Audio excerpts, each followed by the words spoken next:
So I wanted to start this off, before we actually get to what Jen has to say, by issuing an unreserved apology. Last week and the week before, Matt Slick was on the show, but after last week's show, Matt sent me an email, and he was listening, sorry, I'm looking at the wrong camera. He was listening to the post-show webcast and was under the impression that I called him a liar. I don't think that I did. I think what happened was I questioned his honesty as a part of a discussion, and I know this is what happened at dinner afterwards, as a part of a discussion about where is the disconnect? Was there just a failure to communicate? Were we talking past each other on a point? Was I simply wrong? Was I failing to communicate? Or is he being dishonest, as so many apologists before him have been? And I don't think that I made any conclusion. I simply questioned it. But if the implication was there that I was calling him a liar, then I apologize for that. You can make up your own mind, because I'm going to address what's happened since last week.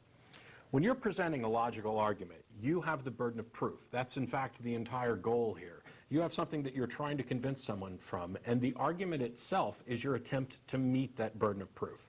As we discussed a little bit last week and on some of the boards, when it comes to logical arguments, there are two possible avenues of critique. One is validity. Is the structure of the argument sound?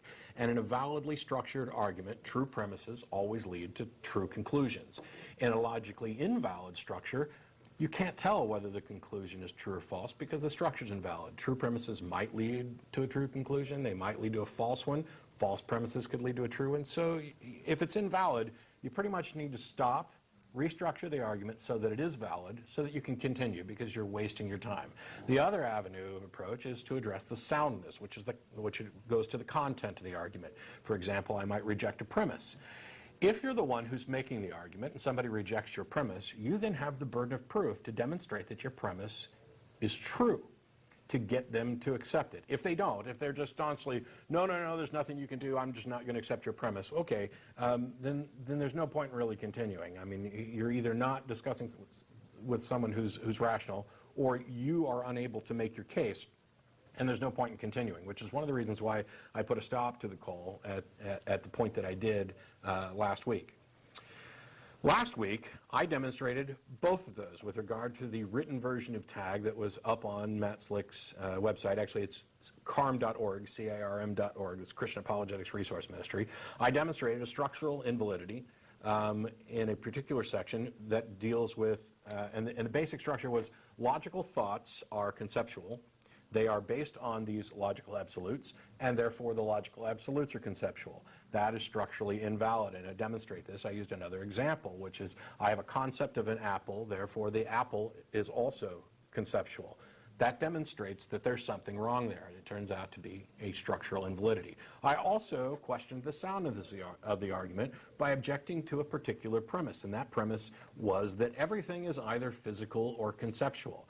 And when and at that point, Mr. Slick had the obligation, the responsibility, in order to defend his argument, to demonstrate the truth of that dichotomy, that physical, conceptual were the only two options in a dichotomy. And in a true dichotomy, it needs to be both exhaustive and exclusive. And in that case, it's exclusive but not exhaustive. In other words, a true dichotomy is physical, not physical.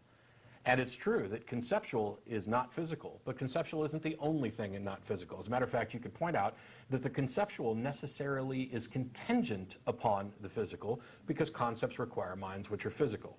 And the only exception to that would be what Slick's trying to do, Matt Slick is trying to do later on by claiming that there's some super mind that's not physical that is therefore responsible for these concepts. But I'll get back to that in just a minute. The premise was rejected, and Mr. Slick failed to meet his obligation to demonstrate that it was a true dichotomy. As a matter of fact, his only response was, can you give me another option? It's either physical or conceptual. Can you give me another option? And my answer was neither, which, by the way, I stand by. It's a completely valid response. And he wasn't happy with that response. He wanted a word. Well, give me a word. Give me a label that goes for that neither. You need to give me an example of that neither. Well, the fact of the matter is that even if there was a word that I was unaware of, neither is still a good response. Even if there is no word, that doesn't mean that his dichotomy stands. As a matter of fact, that's how we got all the words we have. We found something that didn't have a label, and we made up a word for it. That's the way things work. The fact that somebody is unable to come up with a particular word is not a testament to the truth of your bald assertion. And simply restating it over and over again and then claiming that because somebody couldn't give you a third option that you accepted, that therefore your dichotomy is true, is, let's see, what's that? It's an argument from ignorance, it's arrogant, it's silly. I can't even put enough adjectives on that. The proof of the dichotomy was his. He failed to meet that. So I thought that, all this aside, we'd move on to something else or whatever. Also, at that point, or around that point, is when he started sidetracking. Instead of defending tag, he started, I don't want to say attacking me, but addressing me by saying things like, well, I presume that you're an atheist, so I presume you deny God and that you're a philosophical materialist and a philosophical naturalist. Hello. That's a whole lot of hand-waving you've got going on there, because all of that is irrelevant to your argument. If we have defeated your argument and you're ready to concede, please feel free to do so, and we can move on to those other areas. But trying to redirect me towards something that is irrelevant to tag doesn't make tag any more sound. It's unsound, and it's invalid, and I showed you why. I didn't declare victory at the end of that for a number of reasons. One is because it's kind of silly. An argument is either valid or invalid, sound or unsound, regardless of our ability to defend or attack it. The argument is what it is. And also, if your goal is to convince someone, then the audience is definitionally the judge for themselves. So it would be pointless for me to sit up here and claim victory. And yet, evidently, Mr. Slick doesn't seem to understand that, because he went around to comments on YouTube videos and starts declaring victory. Oh, yeah, Matt was unable to give me a third option. Oh, ha-ha, I won. Tag stands, it's valid. No.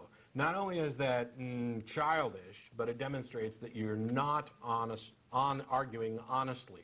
So it seems that my questions about your honesty in argument, not in all aspects of life, were at least valid. So maybe, while I didn't call you a liar, maybe I was onto something with all of these deceptive tactics in the argument. And questioning your honesty was something that was reasonable at the time. So going back to this issue of the dichotomy, I already talked about it a little bit. His point was that the dichotomy is physical and conceptual, that those are two prongs of a true dichotomy, and that's simply not true. I already talked about how conceptual is contingent upon the physical. The true dichotomy is physical and not physical. For example, most people think that true-false is a true dichotomy. Matter of fact, I would imagine that if I didn't give Matt Slick any heads up, he'd say that true-false is a true dichotomy, because there's another little point in his discussion about the logical absolutes in tag where he kind of demonstrates that he doesn't understand this. True-false is not a true dichotomy. True and not true. That's the true dichotomy. True-false is only a true dichotomy for truth statements, not for statements, which is why something like the liar's paradox, which is this statement is false, is still subject to those logical absolutes that we talked about last week: identity, non-contradiction, excluded middle. And not excluded, as Mr. Slick seems to think. The category is true, not true. And in the not true category, there's false, there's paradox, there's contradictory, there's nonsensical, all of those things. So if we look at the physical conceptual, despite debate, despite the fact that he failed to demonstrate that it was a true dichotomy, and I bear no burden of proof to demonstrate that it's not, I'm going to demonstrate that it's not anyway. In part, I've already done this, showing that it's not exhaustive and that it's contingent.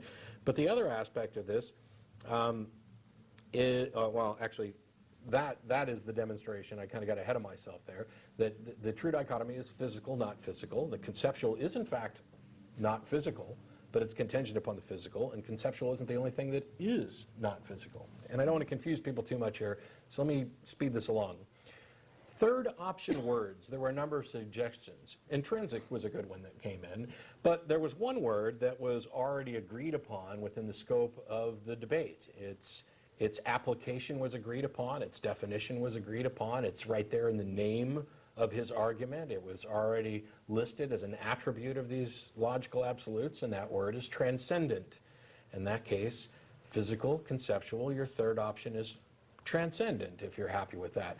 I don't think we necessarily need the label to demonstrate that neither was still a good option.